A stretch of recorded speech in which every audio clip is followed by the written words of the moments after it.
एक गुन्हा तुम्ही दाखल करू शकत नाही आणि तुम्ही मोठे छाती पिटताय दादाच्या नावानं. रावसाहेब, सीबीआय आणि सीआयडी कडनं जेव्हा तपास चालू आहे प्रोग्रेस मध्ये असताना अशा प्रकारे एखादी दुसरी यंत्रणा आतापर्यंत करू शकते का? आता हो का नाही, आतापर्यंत अशा अनेक अपघातांचा तपास यंत्रणांनी केला. मग सीबीआय असेल, सीआयडी असेल. काय झालं मला सांगा ना, काय झालं?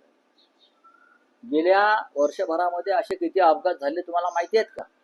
काय माहिती आहे? परवा झारखंडवरून निघालेली एक एअर अँब्युलन्स कोसळली, त्यात 6 जण ठार झाले. डीजीसी. त्याच्या आधी मुंबई विमानतळावरती एक खासगी विमान कोसळलं. आणखीन काही भागात अशा विमानांचे अपघात झाले. अजितदादांचा झाला. किती तपास या संदर्भातली डीजीसीने पूर्ण केले आणि त्यातून काय बाहेर पडलं? काय म्हणतात तर ब्लॅक बॉक्स जळाला तो मिळणार नाही, ब्लॅक बॉक्स सुरक्षित आहे. डीजीसी खोटं बोलत आहे. ब्लॅक बॉक्स जळून गेला. कसा जळून गेला? आतापर्यंत जगाच्या इतिहासामध्ये कधी ब्लॅक बॉक्स जळायलाच आम्ही ऐकलं नव्हतं. रावसाहेब, आज राष्ट्रवादी काँग्रेस अजित पवार पक्षाची राष्ट्रीय कार्यकारिणी वरळीतल्या डोम मध्ये होते आहे. सुनेत्रा पवार यांना राष्ट्रवादी काँग्रेस अजित पवार पक्षाच्या अध्यक्षपदाची जबाबदारी सुपूर्द केली जाईल. आमच्या त्यांना शुभेच्छा आहेत, एवढंच मी सांगतो. व्यक्तिशः सुनेत्रा वहिनी पवारांना आमच्या शुभेच्छा आहेत. दोन्ही राष्ट्रवादी एक होणार होते असं युगेंद्र पवारांनी काल सांगितलं. तेव्हा बघा त्यांच्या पक्षात तेव्हा काल काय होणार होतं मला माहित नाही, पण आज काय होणार आहे मला माहिती आहे. एकत्र होण्याची प्रक्रिया थांबली आणि संपली एवढी माझ्याकडे माहिती आहे.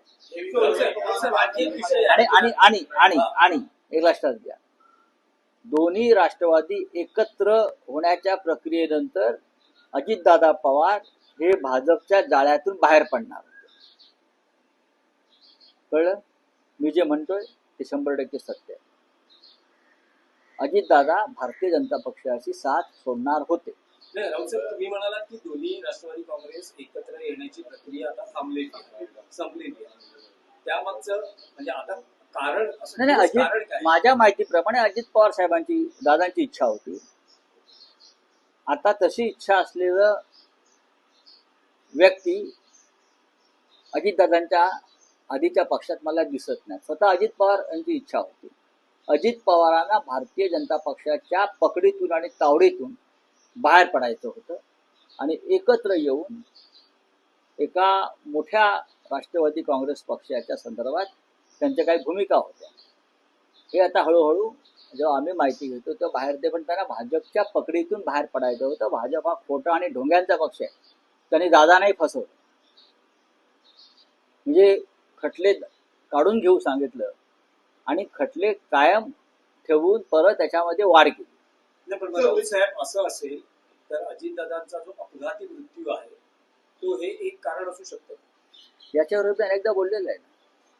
आणि आता मी काय सांगतो, सदोष मनुष्यवध आहे.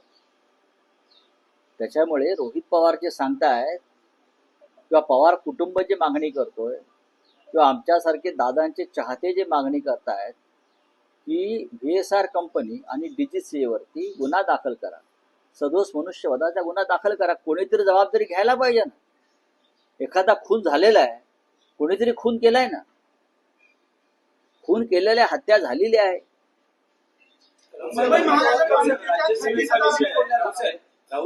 राज्यसभेचा विषय आहे.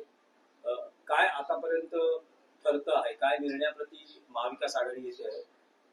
शरदचंद्र पवार हेच उमेदवार असतील की शिवसेना उद्धव बाळासाहेब ठाकरे पक्षाची जी मागणी आहे, दावा आहे, आणि आता काँग्रेसही बाळासाहेब थोरातांचं नाव पुढे करते आहे, तर काय होईल? 3 पक्ष लवकरच एकत्र बसतील आणि निर्णय होईल. एक मात्र नक्की की शरद पवार साहेब ही निवडणूक लढणार आहेत, एवढं मात्र मला माहिती आहे.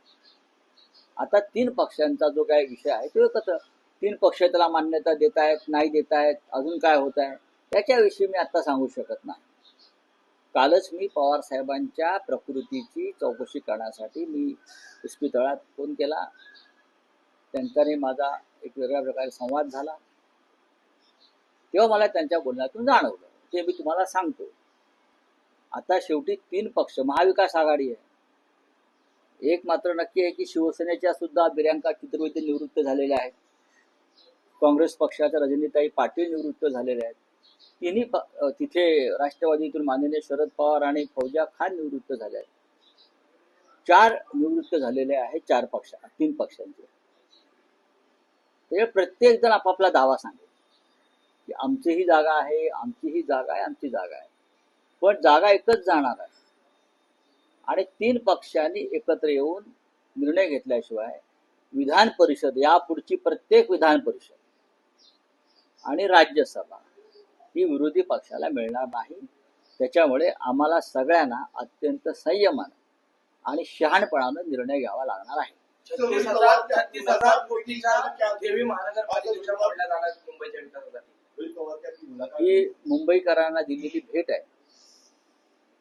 पहिल्याच अर्थसंकल्पात 36,000 कोटी जे माननीय उद्धव ठाकरे साहेबांनी मुंबईच्या आणि मुंबईकर जनतेच्या आणि महानगरपालिकेच्या सुरक्षेसाठी ठेवलेल्या ठेवी होत्या, त्या आपत्कालीन परिस्थितीमध्ये काढायच्या असतात. आपत्कालीन अशी कोणती आपत्कालीन परिस्थिती आहे?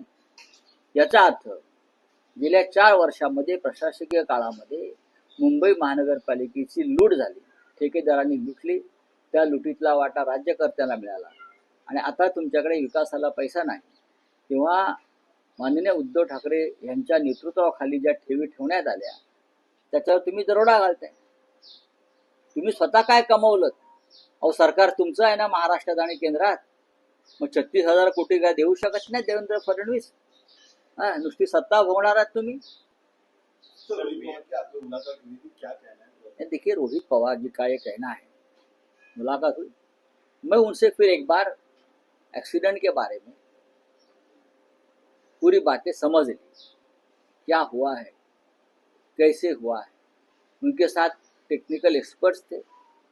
मुझे पूरा विश्वास है कि पूरी बातें सुनने के बाद मुझे लगता है VSR कंपनी, जिस कंपनी का विमान था, जहाज था, और DGCA के ऊपर